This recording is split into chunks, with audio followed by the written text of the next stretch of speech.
서울, 수도권, 지방 전국적으로 다 떨어지고 있다. 인구가 감소하는 거는 단기간에 막을 수 있지가 않거든요. 이거는 명확한 트렌드고 상수입니다. 인구가 감소한다, 집의 필요성이 줄어든다, 집값은 떨어진다, 집 사지 마라.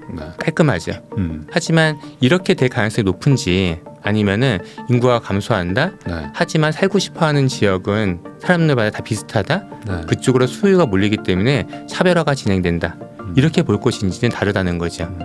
우선 이제 새해니까 24년도 이제 전망, 부동산 전망 어떤지 이거 얘기 한번 하면 좋을 것 같거든요. 새해가 되면 항상 전망을 되게 궁금해하시는데 새해가 돼서 트렌드가 바뀌진 않거든요. 그게 그렇죠. 그렇죠. 사실 뭐 그렇게 한 뭐 1, 2주 지난 거지 뭐. 그래서 그 지금 트렌드가 어떻게 되냐면은 작년 10월 달부터 서울 아파트 가격이 빠지고 있습니다.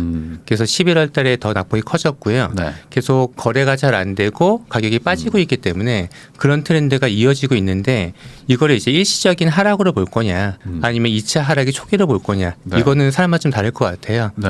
저는 약간 2차 하락의 초기를 보고 있습니다. 2차 하락의 초기다. 그래서 1차 하락이 언제냐라고 하게 되면은 2022년도거든요. 그때가 거래가 엄청나게 안 됐고 급락하던 시기였고 2023년 1월 달부터 9월 달이 이제 반등의 시기였습니다. 맞아요. 그래서 이제 작년 10월 달부터 가격이 빠지기 시작했는데 이걸 일시적인 하락이라고 생각하시고 급매가 나오면은 매수해야지 이렇게 접근하시기보다는 올해는 이게 2차 하락이 초기니까 좀 더 가격이 빠질 수도 있겠구나 생각을 하시고 좀 기다리는 타임이 좋지 않을까라고 생각이 듭니다. 그러면은 이 2차 하락이라는 거로 판단하는지 안 하는지 어떤 뭐 근거 같은 게 있을 거 아니에요? 사실 근거라는 것 자체가 명확하진 않는데요. 우리가 과거를 좀 봐야 되거든요.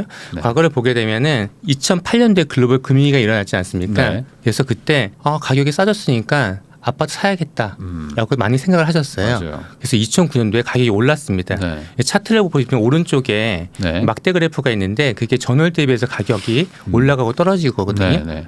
그래서 2009년에 샀는데 막상 2010년도가 되니까 가격이 떨어지기 시작했습니다. 다시 떨어졌어요. 이게 최근의 상황하고 되게 비슷해요. 2022년도 가격이 떨어지니까 2023년 가격이 올라가면서 사람들이 많이 샀고요. 다시 떨어지기 시작하고 있거든요.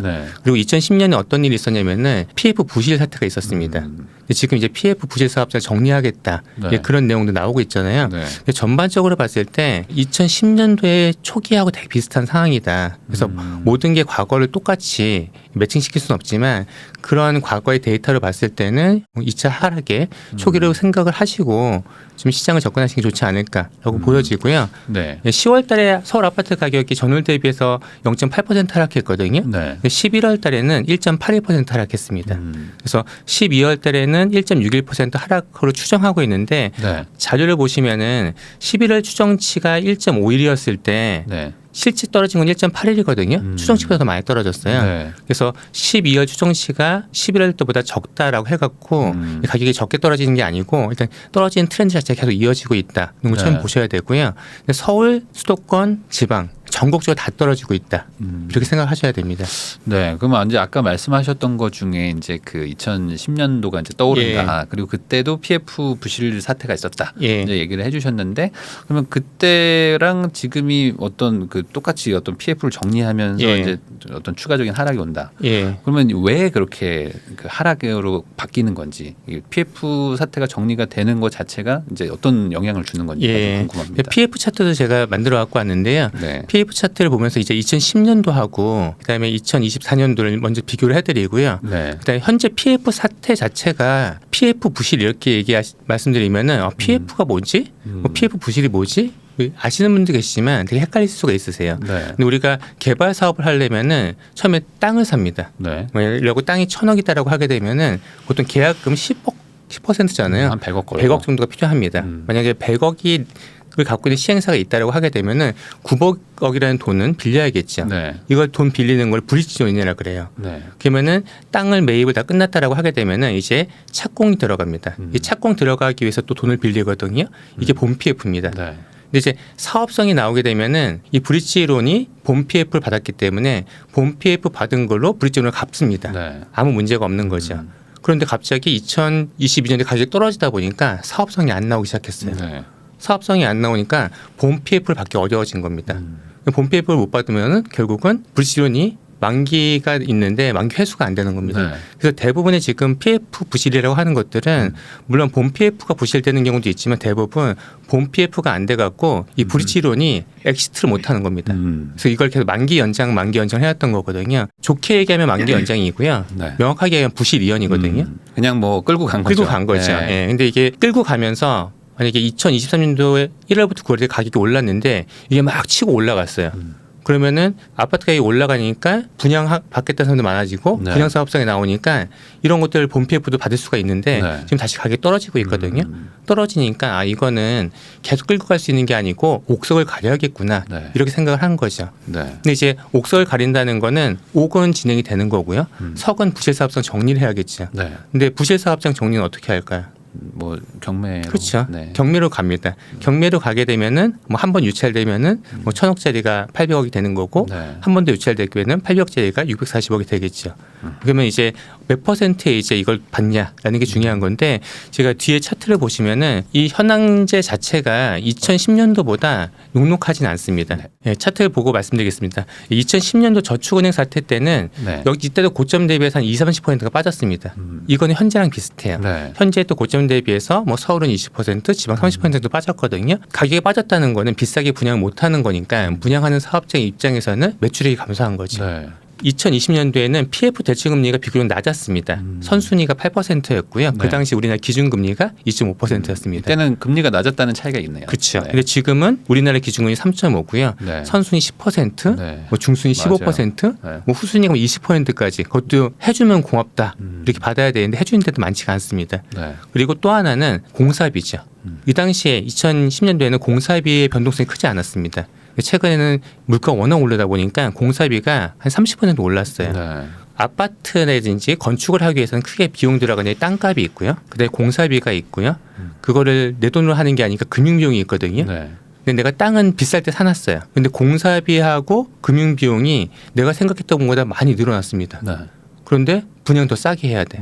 사업을 할 수가 없는 거죠. 네. 그래서 이거를 결국 경매로 넘어가게 되면은 2010년도에는 보통 최초 가격 대비해서 20% 정도 다운되면 거래가 됐었거든요. 그러면 지금은 그때보다 상황이 안 좋잖아요. 조달금리도 네. 비싸고 공사비도 늘어났고 그렇다라고 하게 되면은 뭐 제가 땡땡 퍼센트를 퍼시했지만 최소한 20%보다 그 이상은 뭔가 떨어져야지 사겠다는 사람이 나오면 그나마 다행인 상황이거든요. 네. 근데 이렇게 토지 가격이 떨어지게 되면은 큰 기사거리거든요. 네. 크게 기사화가 되겠죠. 그러겠죠. 땡땡이 1,000억 주고 샀던 게 600억에도 사겠다는 사람 없어. 이런 기사 나오게 되면은 심리가 완전 얼어붙습니다. 그렇다 보면은 수익형 부동산이라든지 토지 가격, 뭐 공장 용지 가격도 아 지금 상 진짜 안 좋구나라고 네. 생각하면서 매수 심리는 급격하게 줄어들 거고요. 네. 매도하시는 분들은 아 할까 말까 고민하다가 아 지금이라도 해야지 좀 더 가격 떨어지기 전에 내가 또 회수를 많이 하겠구나 이러면서 매물이 증가할 수가 있거든요. 그래서 이 PF 부실 사업자를 정리하면서 경매 때문에 땅값이 떨어지고 전반적인 부동시장이 심리적인 으로 약화되면서 가격이 좀 오고. 예, 그러면서 그런 것들이 좀 오래 가지 않을까라고 생각이 듭니다. 그러니까 이때 2010년 사태 때만 봐도 사실 지금보다 보면은 훨씬 더 조건들은 다 좋은데 예. 근데도 그때 좀 이렇게 한 20% 빠졌다면은 사실 예. 지금은 저거보다도 더 많이 빠져야 내려가야 되죠.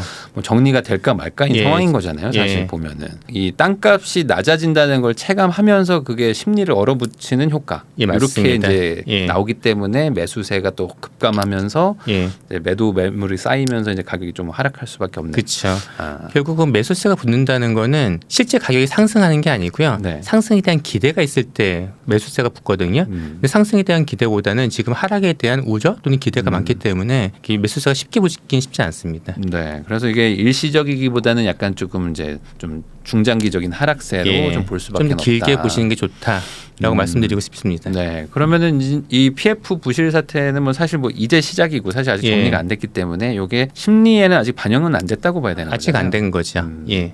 그런데도 불구하고 지금 약간의 조정이 오는 걸 보면은 예. 상황이 뭐 이렇게 좋아지기는 쉽지 않을 수 있다. 예, 맞습니다. 근데 이제 이런 것도 있지 않습니까? 반대로 이 심리라는 거는 이제 매도자 입장에서는 내가 못 버티겠다라든지 아니면 내가 이거 가격 더 떨어지겠다라는 게 생기면 이제 뭐 심리가 불안해지면서 막 매도를 예. 하는 걸 텐데 이제 지금 뭐 금리 인하 얘기들이 막 나오고 있다 예, 보니까 맞습니다. 이 버티는 부분이라든지 뭐 아까 말한 뭐 상업용 부동산 뭐 대출 받아놓은 분들은 조금만 좀 있으면 좀 나아지겠다. 이 가격에 안 팔아도 되지 않을까 뭐 이런 생각 하시는 분들도 있을 텐데 지금 이 금리 인하 쪽은 뭐 어떻게 좀 봐야 될까? 미국에서 지금 금리 내린다고 하는데.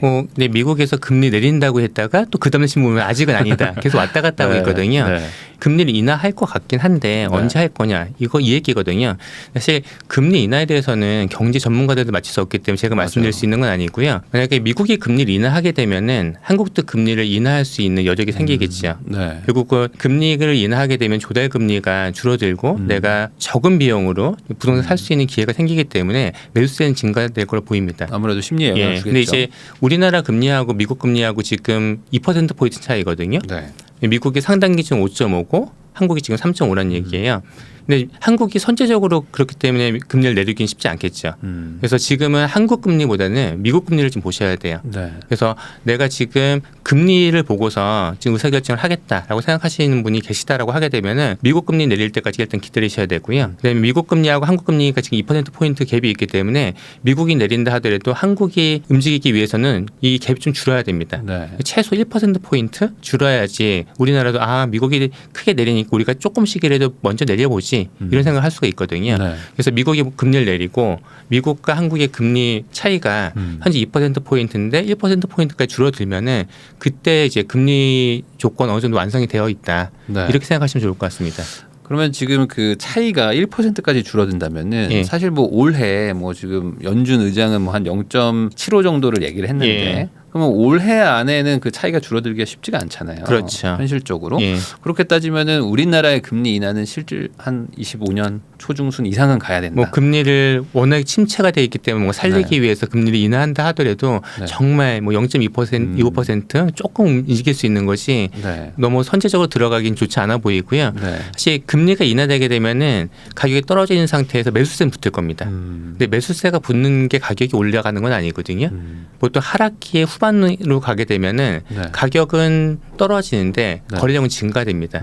그래서 거래량이 증가하면서 가격이 좀 더 떨어지는 이런 경험을 좀 지난 다음에 그 다음에 가격 상승할 수 있지 않을까라고 예상이 됩니다. 그러니까 아무래도 이제 살 사람들이 사서 뭐 손바뀜도 좀 되고 그다음에 좀 진정된 다음에 이제 뭐 어떤 상황에 따라서 올라간다. 그러니까 생각보다 좀 이런 그 하락세가 좀 길어질 수도 있겠네요.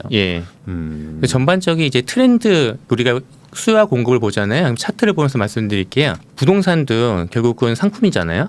근데 이 상품의 특성이 보통 비싸면 안 사지 않습니까? 근데 부동산 자산이기도 하거든요. 가격이 올라가면 사요. 그래서 이거를 오랫동안 연구를 해서 만든 모형이 벌집 순환 모형이라는 겁니다. 우리가 사이클을 탄다 그러잖아요. 근데 부동산은 대부분 이 사이클을 탑니다. 현재 내가 어디에 있는지 알아야 돼요. 뭔가 하려면은. 그래서 1국면부터 6국면이 있는데 이걸 잠깐 설명드리면은 우리가 막 가격이 올라가요. 그러면 가격이 올라가면 사겠다는 사람이 많아지겠죠. 그럼 거래량이 증가됩니다. 이게 1국면이에요. 이게 회복기입니다. 그리고 가격이 너무 올라갔다 싶으면은 이제 무주택자 중심으로 해갖고 정부를 원망을 합니다. 정부는 뭐 하냐. 이렇게 놔두면 안 된다. 규제가 막 들어가기 시작합니다. 그러면은 규제가 들어가니까 투자하기 어렵네라고 생각을 해요. 그래서 거래량이 줄어듭니다. 그런데 그때 오히려 가격이 폭등을 해요. 호황기입니다. 그래서 보통 이제 떨어지기 직전에 뾰족해지거든요. 근데 이제 가격이 계속 올라갈 수 있는 게 아니기 때문에 가격이 보합인 상태에서 거래량은 점점 감소해요. 이게 침체 진입기입니다. 그리고 어느 순간 많이 올랐기 때문에 침체기로 빠질 수밖에 없습니다. 이때는 거래량도 엄청나게 떨어지고요. 가격도 폭락을 합니다. 이게 최근으로 보게 되면 2022년입니다. 그 다음이 어떻게 되냐면은 이 정도 가격 떨어졌으면 사도 되겠네라고 하면서 거래량은 증가됩니다. 근데 가격은 더 떨어지거든요. 그런데 작년 상반기에 거래량이 증가하면서 가격이 떨어진 게 아니고 가격이 올라갔어요. 맞아요. 그러니까 사람들이 이거 회복됐네. V자 반등이네 이렇게 생각한 거거든요. 근데 지나고 나니까 V자 반등이 아니고 다시 불황기로 온 겁니다. 지금. 그래서 지금의 불황기에서 잠깐 튀었다는 거거든요. 그렇죠. 그러면 우리가 2013년부터 2021년까지 엄청나게 장기 상승을 했잖아요. 이 장기 상승 과정에서도 단기적으로 하락했던 경우가 다 있거든요. 2023년도 1월부터 9월이 하락기에 단기 상승하는 그 기간을 보셔야 돼요. 그래서 지금은 뭐 회복기로 가는 걸 논할 때는 아니고요. 지금 침체기를 끝내고 불황기에 진입했다. 이렇게 보시는 게 좋습니다. 하긴 그 2019년인가요? 그때도 좀 빠졌었어요. 예, 맞습니다. 가격이 좀 빠졌다가 이제 코로나 되면서 막 다시 예. 또 올라가고 막 예. 그랬었는데 이게 중간에 어떤 짧은 텀 때문에 사실 뭐 너무 급하게 다시 또 V자 반등을 해버리니까 이 불황기라는 게 끝났구나라고 생각할 수도 있는데 그게 예. 아니라는 거잖아요. 예, 맞습니다. 그러면은 이 불황기가 좀 지나고 나면 나중에는 이제 가격은 바뀌지 않는데 거래량만 늘어나는. 맞습니다. 그러면 요 회복 진입기가 지금 와야 다시 이제 회복기가 되는 건데. 그쵸. 그럼 이 회복 진입기가 온다는 개념이 예. 조금 더 설명을 해주시면 좋을 것 같아요. 회복 이때는 진입기요? 어떤 상황인 건지. 우리가 불황기가 길어지면 사람들이 부동산이나 아파트에 대한 관심이 없어집니다. 네. 대화 자체를 안 하기 시작해요. 네, 맞아요. 예. 그런 일이 벌어지는데 아파트 가격은 보합이거든요. 부익남님께서는 네. 이렇게 아파트 가격이 지금도 10억이고 네. 아니 5년 뒤에도 10억이에요. 그러면 내가 집을 사실 거예요, 아니면 전세를 사실 거예요? 그러면 다들 이제 전세 살려고 그렇죠. 하죠. 네. 이게 그거거든요. 회복 진입기가 되면은 가격이 움직이지 않고 사람들이 관심이 없어지니까 집값은 거의 유지가 돼요. 장기 네. 동안. 네. 그러면은 전세 가격이 올라갑니다. 야, 집 갖고 있어봤자 오르지도 않고 세금만 내야 돼. 네. 전세가 유리해라고 전세 가격이 올라가거든요. 전세가율이 몇 퍼센트가 올라가게 되면은 그때가 집 살 타이밍이다. 네. 이제 그런 논리가 그래서 나오는 거예요. 네. 그래서 지금 뭐 전세가율까지 이어서 말씀드리면은 지금 전세가율이 서울의 전세가율이 평균적으로 47%거든요. 네. 그래서 그것도 차트를 보면서 좀 말씀드리겠습니다. 육국면이 되게 되면 집을 안 사게 되는 거죠. 네. 그래서 전세가격이 계속 올라가는데 전세가격이 올라가다 보면은 어떤 경계점을 넘어서게 되면은 이때가 저점인가? 이런 걸 우리가 좀 과거의 데이터를 좀 확인할 수가 있어요. 네. 물론 과거에 이랬으니까 미래도 이럴 거다라고 할 수 있는 건 아니지만 어느 정도 패턴이 비슷하다는 거죠. 네. 그래서 지금 서울의 아파트의 전세가율이 재건축 아파트 포함해서 평균 47%입니다. 네. 예, 10억짜리가 있으면은 4억 7천만이 전세가율이죠. 근데 2008년도 금융위기 때 전세가율이 엄청 낮았어요. 보시면은 34%까지 떨어집니다. 이렇게 전세가격이 떨어지는 이유가 가격 침체가 되잖아요. 그러면 매매 가격이 떨어지면은 네. 전세가도 같이 떨어지지 않습니까? 네. 그런데 전세가 더 떨어지는 거예요. 그래서 이거를 이해하시기 위해서는 호황기 때 아파트 분양을 많이 하지 않습니까? 네. 근데 그게 입주하려면 3년 후가 돼요. 그때 침체기로 빠져질 경우가 높아요. 네. 입주 물량은 많은데 아파트 가격이 빠져. 그러니까 전세가 막 그러면 더 빠지고. 전세가 물량이 더 많으니까 더 빠지는 거죠. 네. 그래서 전세가율이 이렇게 나락으로 떨어지거든요. 네. 그래서 2008년도에는 34%까지 떨어졌습니다. 네. 계속 올라가는 거죠. 이제 2013년도에 60%를 돌파하게 돼요. 네. 그리고 2013년도가 지지부진하긴 하지만 상승의 완전 초입이거든요. 네. 이때부터 가격이 쫙 올라가기 시작합니다.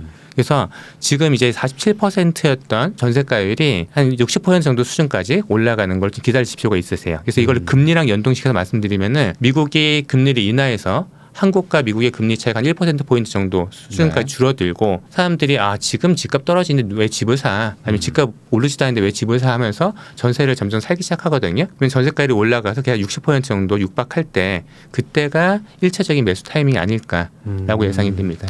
물론 이게 뭐 전세가율이라는 게 이제 뭐 정책도 다르고 막 뭐 대출 뭐 제도도 다르기 때문에 뭐 딱 똑같이 60% 된다 이런 건 그렇죠. 아니지만 예. 말씀하신 것처럼 이제 전세가율이 이렇게 올라가는 그 추세라는 예. 거는 분명히 보일 수 있는 거니까.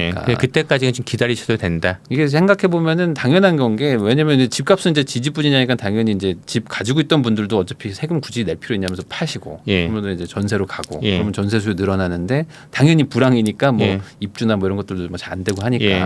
그러면서 이제 전세가가 좀 올라가면은 그러더라고요. 이제 한 60-70%? 한 지방 같은 데는 뭐 조금 더 평균보다 더 높아지면은 이 돈 내고 전세 살 바에는 그냥 집 사자 이런 분위기가 나중에 오긴 오더라고요. 근데 그 그때가. 분위기가 왔을 때 막상 안 사세요. 왜냐하면 내가 집값 너무 오랫동안 안 오르는 걸 알고 있으니까. 네. 그래서 우리가 이런 얘기 하잖아요. 주식시장에 누가 오면은 네. 이 꼭지다 이런 얘기 하잖아요. 그런 거 있죠. 예, 그래서 이 부동산 시장에서도 집주인이 이 얘기하면 이게 바닥이다 하는 게 있어요. 그게 뭐냐면은 우리가 2년 만에 전세 계약을 하잖아요. 네. 뭐 세대기라고 칭을 할게 임차에는 세대 이번에 전세값 2억 올랐는데 이거 전세 하지 말고 내가 집 팔라 그러니까 내 집 사. 네네. 지금 전세값 2억 올려주는데 거기서 1억만 못하면 내 집 살 수 있어. 네. 이런 얘기를 하는 거죠. 네네. 그때가 거의 바닥이에요. 맞아요. 집주인들이 그냥 세입자한테 그냥 팔려고 할 때 잘 팔리지는 않는데 전세가 올려주는 거 힘들어하니까 아유 그냥 대출도 되니까 사 이런 얘기 하거든요. 근데 그때 이제 임차인들이 요새 누가 집 사요? 이렇게 이제 반응을 많이 하시는데 그때가 저점일 때가 많습니다. 그러면 또 이런 거 한번 여쭤보겠습니다. 이제 말씀해주신 어떤 벌집 순환 모형 같은 거를 보면은 결국에 다시 또 한번 회복기가 오고 막 이렇게 또 호황기가 오고 그렇죠. 막 이렇게 돌아간다는 건데 돌아가죠. 사실 지금 우리나라 이제 많은 분들이 걱정하는 것들 중에 하나가 이제는 진짜 인구 감소도 시작이 됐고 뭐 고령화도 이제 초고령화 사회로 막 가고 있기 때문에 이 순환기가 이제 끝난 거 아니냐, 이제 깨진 거 아니냐라는 그러니까 이 판이 이제 아예 바뀌었다라고 말하는 분들도 있는데 이게 옛날 2010년대도 그랬긴 했는데 그렇죠. 다시 또 순환은 한번 왔었단 말이죠. 이번에는 어떻게 되는 거죠? 이번도 결국엔 또 순환기가 또 온다고 봐야 근데 되는 그 건가요? 말씀은 하락할 때마다 있었던 말씀이세요. 네. 또 인구 구조 얘기를 하는 거죠. 물론 우리가 큰 빅 트렌드를 봤을 때 인구가 감소하는 거는 단기간에 막을 수 있지가 않거든요. 이거는 명확한 트렌드고 상수입니다. 근데 이 상수를 어떻게 해석하느냐는 사람마다 다를 거예요. 그래서 인구가 감소한다, 집의 필요성이 줄어든다, 집값은 떨어진다, 집 사지 마라. 깔끔하죠. 하지만 이렇게 될 가능성이 높은지 아니면은 인구가 감소한다. 하지만 살고 싶어하는 지역은 사람들마다 다 비슷하다. 그쪽으로 수요가 몰리기 때문에 차별화가 진행된다. 이렇게 볼 것인지는 다르다는 거죠. 그래서 현실적으로는 후자인 경우가 많아요. 그러니까 인구가 감소하게 되면은 예전에는 다 올랐던 전국이 다 같이 올랐다라고 하게 되면은 점점 차별화가 심해진다라고 보시면 됩니다. 그래서 제가 차별화 관련된 차트도 만들어갖고 왔는데요. 그걸 보면서 말씀드리겠습니다. 인구가 감소하면 차별화가 된다고 생각하시면 되는데요. 그러면 차별화가 앞으로 진행될 거고 지금까지 진행 안 됐냐? 그렇지 않습니다. 이미 진행되고 있어요. 그래서 저희가 데이터를 보고 말씀드릴 건데 2020년부터 23년까지 23년 동안 당연히 가격은 올랐겠죠. 근데 서울의 아파트 가격 3.3제곱미터당 가격이 679만 원에서 작년 말에 4,007만 원까지 상승합니다. 490%가 올랐어요. 서울을 둘러싸고 있는 경기 인천은 그거보다 작은 328%가 상승했습니다. 이미 차별화는 진행되고 있다는 거죠. 물론 혹자는 이렇게 말씀할 수 있으세요. 야, 서울에 재건축이 많이 되면은 새 아파트 가격 올리고 꼭 재건축 아파트 될 것도 3.3제곱미터 가격 올라가지 않냐 이렇게 말씀하실 수 있거든요. 물론 그것도 틀리진 않습니다. 비슷한 조건을 갖고서 말씀드리면은 일기 신도시가 이해하기 편하세요. 일기 신도시는 시청 중심으로 20km 반경에 만들었거든요. 같은 기간에 분당의 가격은 3.3제곱미터 655만 원에서 3,488만 원까지 상승합니다. 서울보다 서울만큼 올랐네요. 433%가 상승하고요. 반면에 일산은 277%가 상승해요. 분당하고 일산은 1990년도에 입주를 하거든요. 거의 여기는 재건축이 없어요. 동일한 조건이라는 거죠. 그런데 왜 분당은 가격이 이렇게 많이 올라갔고 일산 적게 올라가는 거죠. 여기 핵심은 차별화예요. 근데 그 차별화가 뭐냐? 결국은 일자리입니다. 서울에 일자리가 많기 때문에 사람들이 서울 얘기하는데 명확하게 얘기하면은 서울을 통틀어 얘기하시면 안 되고요. 서울에서 좋은 회사들이 모여 있는 곳들. 그게 도심, 여의도, 강남이죠. 여기 접근성이 좋으면은 더 많이 올라가는 거고요. 거기 접근성이 떨어지면은 좀 덜 올라가는 겁니다. 서울 안에서도. 분당 같은 경우에는 강남 접근성이 워낙 좋은데 일산은 여의도도 멀고요. 도심도 멀어요. 강남은 더더욱 멀죠. 그리고 또 분당은 또 판교 신도시에 판교 테크노밸리가 생겼거든요. 결국은 이렇게 일자리하고 얼마나 가까이 있냐가 되게 중요해요. 이 차별화가 인구가 줄어들면 점점 될 건데 그 차별의 핵심은 뭐냐? 일자리하고 내 집이 얼마나 가까이 있냐. 직주 근접에 따라 갖고 그 차별화가 점점 심화된다라고 보시면 됩니다. 그러면은 오르는 지역은 계속 오를 거냐? 그게 정말 고민일 수 있는데 이 부동산 가격이 뭐에 영향을 제일 많이 받을까요? 많은 분들은 인구라고 얘기하시는 분들도 많겠지만 사실은 이것도 투자 자산이기 때문에 어떤 유동성이나 이런 것들에 대해서 영향도 받잖아요. 그래서 경제 성장률 갖고 매칭하시는 분도 계시고 물가 상승률 갖고 매칭시키는 분 계신데 가장 장기 트렌드 봤을 때 부동산 가격이 따라가는 거는 광의의 통화. 유동성 M2입니다. 그래서 M2하고 정말 이 부동산 가격이 얼마나 매칭이 되는지 그걸 차트를 또 보여드리면서 말씀드리겠습니다. 일단 광의의 통화 자체가 2000년부터 2023년도까지 얼마 증가했냐면요. M2 기준으로 했을 때 691조에서 네. 3,857조까지 증가합니다. 네. 그래서 배율로 치면은 5.6배가 증가해요. 5.6배의 규모가 커졌다는 거는 반대로 얘기하면은 화폐 가치가 그만큼 낮아진 거죠. 네. 예. 그래서 서울 아파트 가격이 이때 어떻게 되느냐? 제곱미터당 679만 원에서 4,007만 원까지 상승합니다. 그래서 5.9배가 네. 올라가요. 거의 비슷하죠. M2랑 거의 비슷한 거네요. 예. 근데 여기서 중요한 거는 장기적으로 수렴한다는 겁니다. 이걸 네. 되게 명확하게 하셔야 돼요. 왜냐하면 M2는 거의 매년 증가해요. 6, 7%, 뭐 코로나 때 15%, 긴축하면 5%. 미국 같이 엄청나게 긴축을 하면은 뭐 2022년도에 M2가 떨어지기도 합니다. 네. 근데 그 정도의 긴축이 아니면은 매년 올라간다는 거죠. 그러면은 부동산 가격이 매년 올라가나요? 그건 아니겠죠. 네. 떨어질 때 당연히 있습니다. 장기적으로 보게 되면은 떨어진 것들은 올라갈 때 이 M2를 많이 하기 위해서 더 많이 올라가요. 와, 너무 많이 올라가는 거 아니야? 라고 생각하시는데 그동안 못 올라갔던 거를 약간 땡겨서 올라가는 거거든요. 그래서 하락하게 되면은 또 상승할 때 더 큰 폭으로 상승을 하는 거죠. 좀 더 장기 데이터를 보게 되면은 87년부터 M2를 네. 발표하는데 87년도에 압구정 미성 아파트가 이제 입주합니다. 네. 입주하는데 41평형 기준으로 말씀드리면은 입주할 때 분양 가격이 6,360만 원이에요. 아, 평당 가격이 아니죠. 그렇죠. 평당 가격이 아니고 한 채 가격입니다. 네. 근데 그게 지금 얼마냐면은 이제 2023년도 10월 기준으로 말씀드린 이유는 M2가 그때까지거든요. 그때 기준으로 39억 4천만 원입니다. 네, 60배가 올랐네요. 62배가 올랐는데 M2가 62주에서 3,758조까지 61배가 증가해요. 그러니까 이게 큰 장기 시계열로 보면은 거의 맞다. 맞죠. 그래서 네. 여기서 보셔야 되는 거는 아파트 가격은 결국은 이 경제 안에 있는 거고 경제라는 게 결국 돈의 네. 흐름, 돈의 유동성이기 때문에 유동성이 얼마나 많이 풀려 있냐에 따라 갖고 거기 수렴하는 걸로 간다. 네. 그래서 첫 번째는 장기 수렴이라는 거, 이 장기라는 거에 방점을 찍으셨고요. 두 번째는 차별화가 진행되고 있잖아요. 네. 근데 압구정이 이 정도 M2를 따라가는 수준이다라고 하게 되면은 압구정보다 입지적으로 떨어지는 곳은 네. M2만큼 수렴을 못 하겠죠. 네. 예, 그래서 그 차별화는 꼭 염두를 해두셔야 됩니다. 그래서 사람들이 거주 수요가 높은 것들은 M2에 장기적으로도 계속 수렴할 가능성이 매우 높다. 이렇게 보셔야 됩니다. 네. 그래가지고 이 M2 그래프를 가지고 이제 집을 언제 살지 말지를 판단하는 분들도 있더라고요. 아무래도 이제 예. 저렇게 뭐 불경기 때는 이게 상대적으로 M2보다 좀 낮을 때니까 예. 이때는 뭐 부동산으로 갈 돈이 뭐 은행이나 다른 데 가 있다고 보는 거겠죠. 예. 그러다가 이제 너무 싸다 싶으면은 또 예. 갑자기 몰리고 예. 이런 것들이 반복되는 거 아닌가? 예, 계속 아닌가. 순환은 반복된다. 근데 차별화가 진행된다. 네. 이 정도로 정리하면 좋을 것 같습니다. 네, 그러면 지금 요 그래프에서 좀 궁금하신 게 있으실 것 같은데 아마 그럼 지금 거의 지금 붙어가는 상황이라면은 약간의 조금 뭐 이제 이것도 뭐 단기니까 뭐 알 수는 없지만 그래도 이제 상당 부분 이제 거품이 좀 해소되는 구간으로 들어가고 있다고 봐야 되는 건가요? 이거 어떻게 되는 건가요? 아무래도 좀 그렇게 봐야겠죠. 이 시계열이 장기 시계열을 뭐 10년을 보거나 20년을 보거나 다르겠지만 지금까지 걸 봤을 때는 워낙에 좀 많이 오르긴 했습니다. 네. 예. 그렇지만 이제 뭐 여기 좀 내려가고 있으면서 이제 어느 순간 좀 만나고 또 이제 약간은 뭐 이렇게 내려갔다가 다시 또 뭐 올라가는. 예, M2라는 건 해서 계속 뭐. 증가할 수밖에 없기 때문에 네. 그건 계속 증가할 거고요.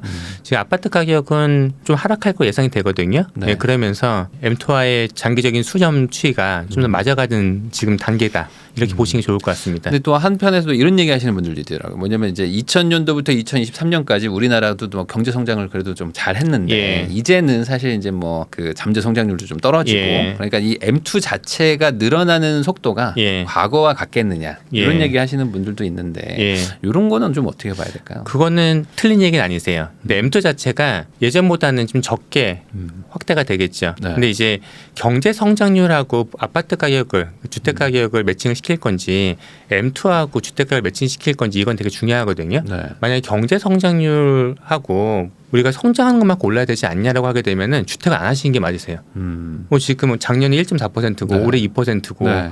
그러면 한 2% 왔다 갔다 하는 건데 그 정도의 상승이다라고 하게 되면은 굳이 뭐 세금 띄고 예. 남는 것도 없죠. 할 필요가 없는 거죠. 네. 경제 성장률보다는 M2가 월등히 높거든요. 과거보다는 준다 하더라도 그렇게 큰 폭으로 줄기는 어려워요. M2가 10% 15% 이렇게 올랐다라고 하게 되면 지금 이제 7% 8%고 좀 더 시간이 지나게 되면 5% 6%로 줄어들지 않겠냐. 네. 뭐 그거는 타당한 논리인데 어쨌든 M2에 수렴한다. 이 트렌드는 바뀌기 쉽지 않다라고 보여집니다. 그러니까 인구가 감소되면 사줄 사람이 없다라고 말씀하시는 분들도 많지만 사실은 이거는 그냥 그 사줄 사람을 떠나서 그냥 돈의 가치가 떨어지면서 그냥 집값이 상대적으로 올라가는 개념이라고 봐야 되는 거잖아요. 그런 것도 있고 근데 모든 데가 다 그렇게 올라가지 않으니까 그렇죠. 네. 결국은 차별화가 또 일어나고. 예, 대학교가 똑같은 거죠. 네. 예, 지금 지방 대학교는 학생들 네. 유치하는 게 되게 힘들잖아요. 인구가 감소하게 되면은 지방에 있는 아파트나 주택 같은 경우에도 이제 입주민 찾기 되게 어려워질 수가 있는 거죠. 딱 우리가 다 알고 있지 않습니까? 예, 약간 서열이 있잖아요, 대학에. 네. 예, 그다음에 과의 서열도 있고. 그러면 그쪽에 있는 대학이나 과를 가기 위해서는 되게 열심히 공부를 해야 되듯이 네. 대학 정원은 넘쳐나지만 집이 남아돈다 하더라도 사람들이 살고 싶어하는 건 비슷하겠다는 거죠. 만약에 내가 A라는 지역에 태어났기 때문에 A라는 곳에 살겠다. B라는 지역에 태어났기 때문에 나는 B에 살겠다라고 하면 관계가 없는데 우리가 서울이 좋아서 오는 게 아니거든요. 네. 일하러 오는 거야. 이런 문제가 해결되려면은 일자리가 다 퍼져야 되는 건데 그렇게 쉽지가 않거든요. 하긴 그렇죠. 예. 이게 뭐 다 집중화가 일어나는 게 예. 또 부동산이다 보니까 그런 것들을 또 고려를 해야 되죠. 그 강원도의 어떤 대학교는 신입생 중에 5명만 한국인이고 나머지가 다 뭐 네팔인인가 뭐 그렇다고 예. 하더라고요. 그러니까 지금 그런 것처럼 이제 쏠림 현상이 일어날 수 있다는 것도 좀 감안은 해야 된다. 예, 맞습니다.